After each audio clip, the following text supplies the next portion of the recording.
Hello everybody.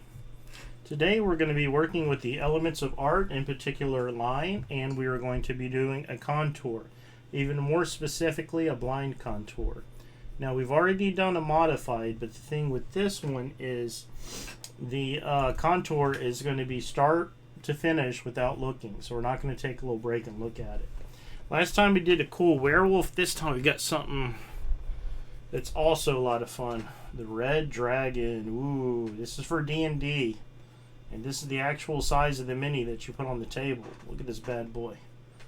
So this is what we're going to be doing today.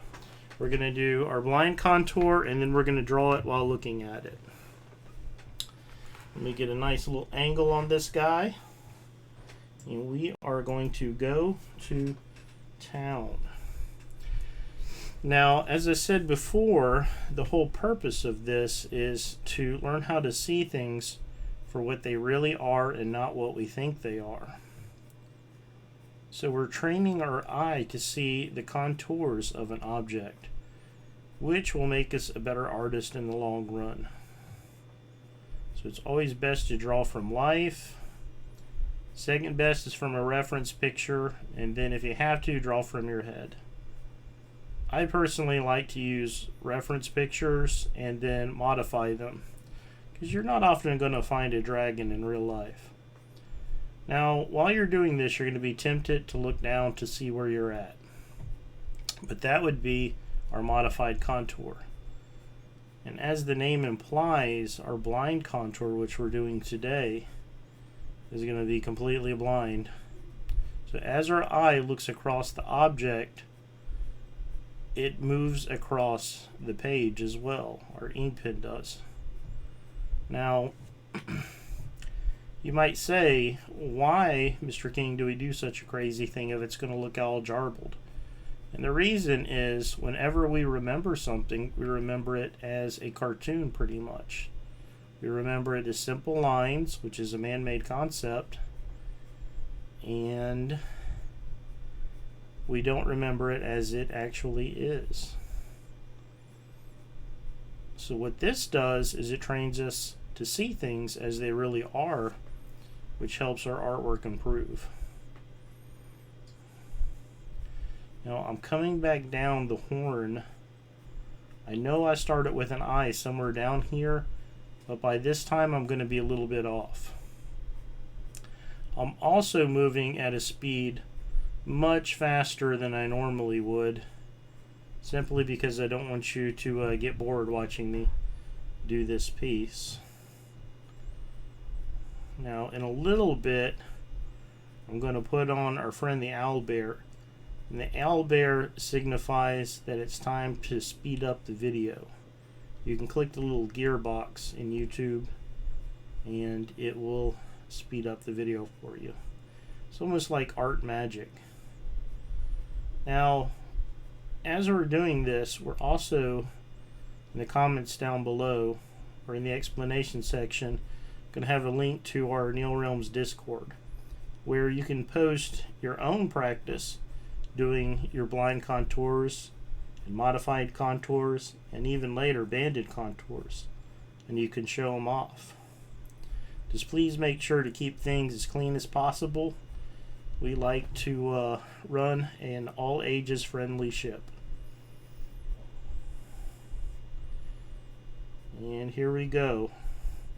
I'm going to go ahead and put up our little friend the owlbear now, and we can do this speed drawing style.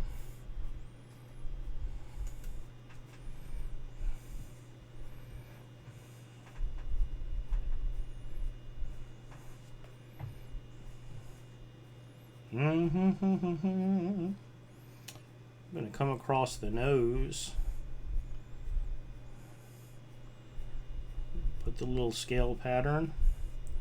The dragon actually lends itself pretty well to this because he has very strong, very defined patterns, easy to follow contours. He just lends itself to this project. Now I've got to go back over to the other little horn on this side. If you have to cover some distance, go ahead and trace back over contours and edges that you've already explored, or find a new one, but try not to pick your medium up, your pen or your pencil. You can also use a tablet. You know, one of our videos is about all the different resources that you can use. I know we can't always get fresh new paper. Alright, now we need to come back down to the jawline. I don't think I did these little wavy things yet. Let's put those in. The little wavy antennae coming up off the top of the head. Normally, to do this, it would take a good hour and a half. But we're not going to make y'all wait around that long to see it finished.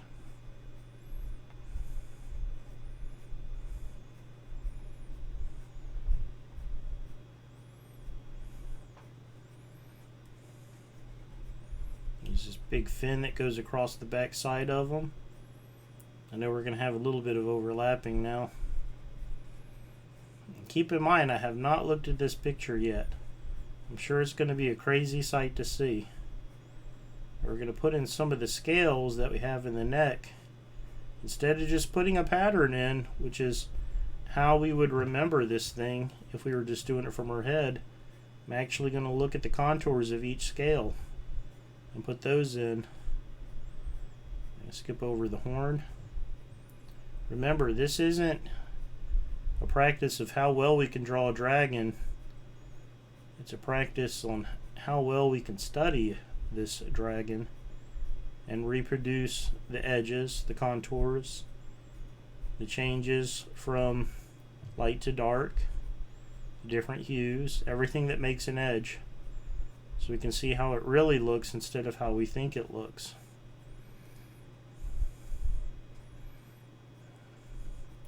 We're going to pick back up on the frill of the neck.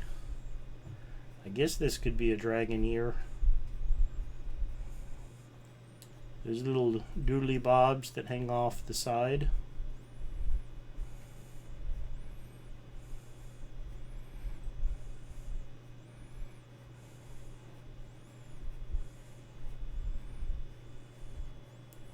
There we go.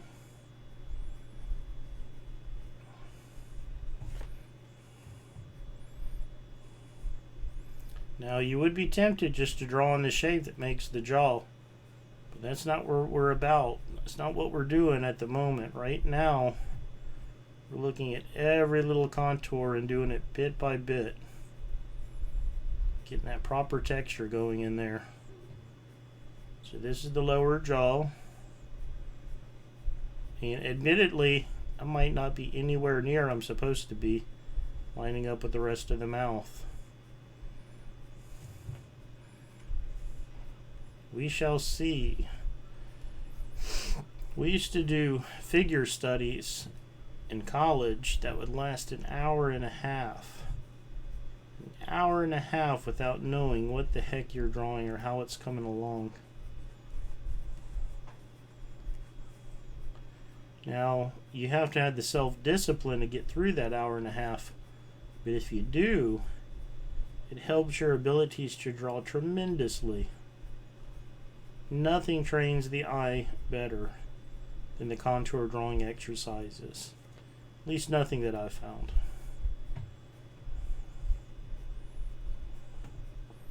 I personally try to make time to do these at least once a week, but honestly, you should do them daily. It should be part of your routine before you start drawing. You might say, well, I don't need that. Why would I need that? I'm here to tell you, I've been drawing since I could remember. Probably before I can remember. I still practice these. It's still beneficial. Alright. Well, this is a quickie, but we're going to stop it here and see what we've done. Oh, the humanity. Look at it, look at it, look at it. Dragging bits all over the place. But you can see the texture of the scales. It's all in there. Okay. So now what we're going to do Now we are going to, after we finish this blind contour and we saw how the dragon actually looks and not how we think it looks, we're going to redraw it and actually look at it while we draw it. Now you can piece in a little jaw here, a little bit of the neck here. Now this was supposed to be the nose. This is supposed to come out to about right here. So it's a little off, and rightfully so. Normally I would go in with my pencil and draw, and then I would ink with my microns. But since this is just a demo, we're just going to go right on ahead and work straight from the inks. Which, let me tell you, it stresses a lot of artists out just to go straight to inks. There's no Control Alt Delete. There's no redo. There's no erase it. There's no fake it till you make it. But I got a feeling it's going to be alright. Even if this isn't a masterpiece, it's still going to look pretty darn fun. I'm going to start with that little eye. There we go. We're going to come up and bring those ridges. I guess this would be a fancy eyelash for the dragons. It turns into a horn. We're going to stop as it goes off the page. If you look down here, there is a shape that comes out looking like this. Now I know where to put my textures in. One of our videos coming up, we're going to talk about line, shape, and form. Now if you can draw just a couple of shapes into forms, not that many, you'll be able to draw anything in the world. You just have to divorce yourself from the source material, stop worrying about what you think it looks like, and just find the shapes and make it up. So that's going to be a fun upcoming video. And once you get that down, you can draw anything. Might not look perfect, but it's going to come out looking alright. I'm going to drop a couple of guidelines in. Normally I would do that with my pencil. We're going to get these little ridges coming out.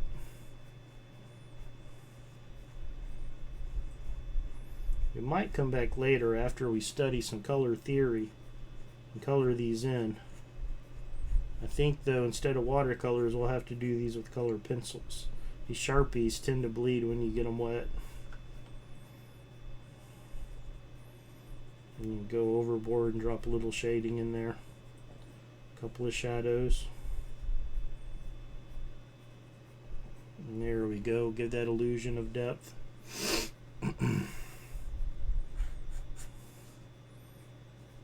Oh yeah. There we go. A little thin on top. Ooh, that's going to look cool.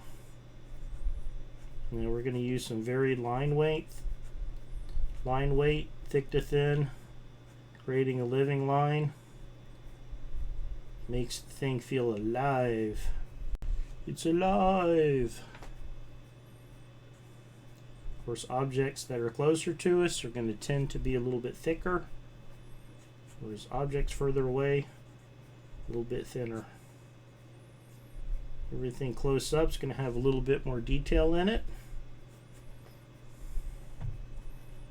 as perspective do.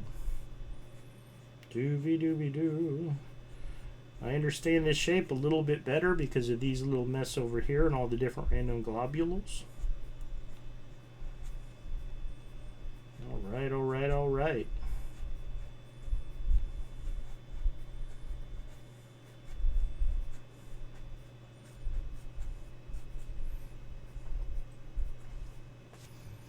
We've got more ridges on the other side. I'm going to put a little bitty line coming out, and it's going to help me line up the left side and the right side of the face. Later on, we're going to learn a lot more about it, but I'm basically doing a two-point perspective. And that makes sure that even our organic objects or living objects line up and the face is basically symmetrical. It's easier to do this with inorganic objects or non-living, like a vehicle, but if you really truly understand your perspective, you can use it for all sorts of different cool things. And so we're going to spend in a couple of weeks a lot of time focusing on 1, 2, 3-point perspective and even a 5-point perspective.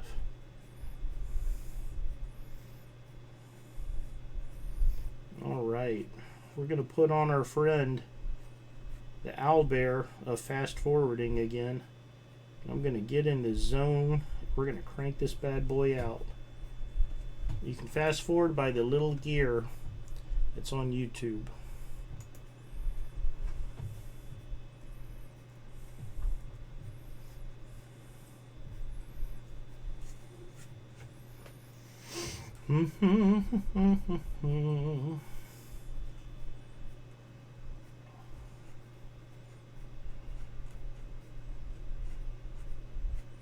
Hope everyone out there is having a good day. Hope life is treating you well.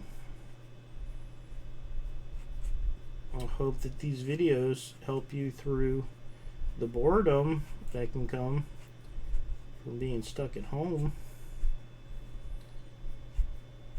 I had an art teacher that used to say, the only people that are ever bored are boring people, which I thought at the time sounded kind of mean, but then I realized what she was talking about. Being creative, you can find something to do. You can make a game, you can plot a comic book, you can make some beautiful art, you can come up with creative quotes to uplift your fellow mankind. For instance, if I have downtime, I draw like crazy. I draw for projects, I draw for fun, I draw for therapy. I just draw like crazy, as a lot of y'all probably know by now. And even if you're not stuck at home, you can go and draw with your friends. I love in normal times drawing at coffee shops. I love drawing whenever I'm playing Dungeons and Dragons. Everybody's being so creative, and they put all these images in your head of fantasy creatures and armor and heroes and villains and dragons.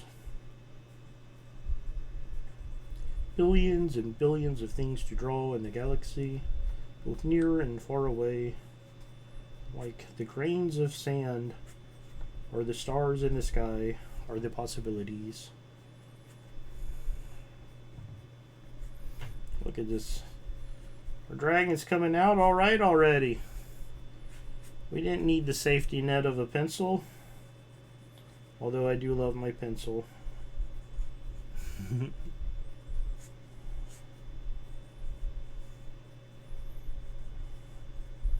This is a good time to talk about talent and kind of the myth of talent. There are talented people out there, but honestly, if you love something, you're passionate about it, you're going to get better at it. Talent is a good shortcut. It's a good get you there a little quicker. It's a head start. But I'll let you in on a little secret. I had no talent for painting, but nowadays I'm a pretty decent painter because I dedicated years to learning how to do it. Now, it didn't come naturally like penciling and inking. I had to come at it like a science, but I didn't let it get me down, and I kept working at it and working at it. Every once in a while something would come out right. And after putting the hard work and the effort and the years into it, you end up finding out that the paint or whatever it is you're trying to tackle will start doing what you ask it to do a little bit more often here and there. Don't fight against it. Try and get to know it, try and understand it, and then apply it. And if you're dedicated enough, if you have the self-discipline, that's what's going to get you there. Not the talent, but the hours spent at the board. getting the work done.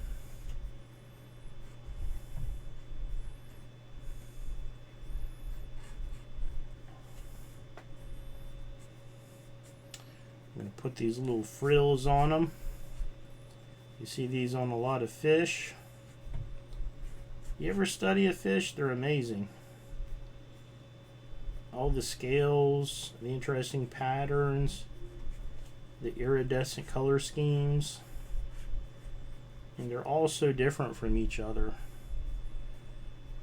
You might say they're all good at whatever their little job is, which most of the time comes down to not being eaten or to eating things, depending on the fish.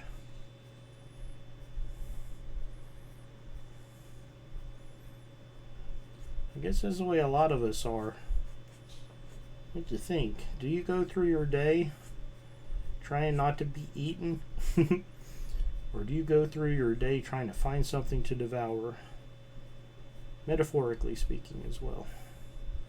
Hopefully we don't have any cannibals out there. I don't think it's gotten that bad yet.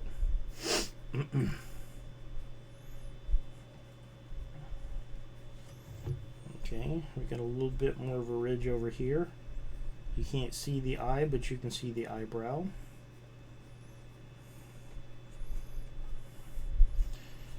Now, I know y'all thought this was going to be a quickie, but whenever you draw winged large dragons and their teeth and their horns, these lizards tend to not be quick, but in fact drag on. If y'all thought y'all were getting away without a single pun, y'all were sorely mistaken.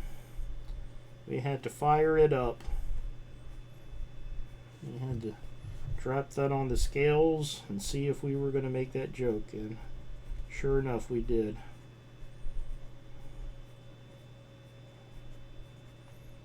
Alright.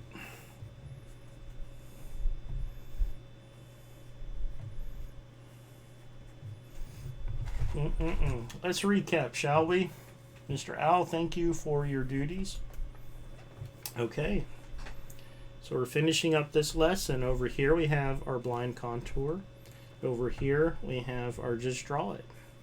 At this point I'd go through and I'd paint it up, and then we drop some highlights in there, and then it would look pretty pretty. I say pretty pretty.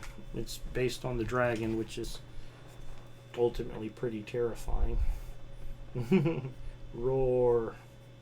Okay, so there you have it. Practice your contour drawings and please share them. Discord link will be at the bottom. Make sure to keep it civil and clean.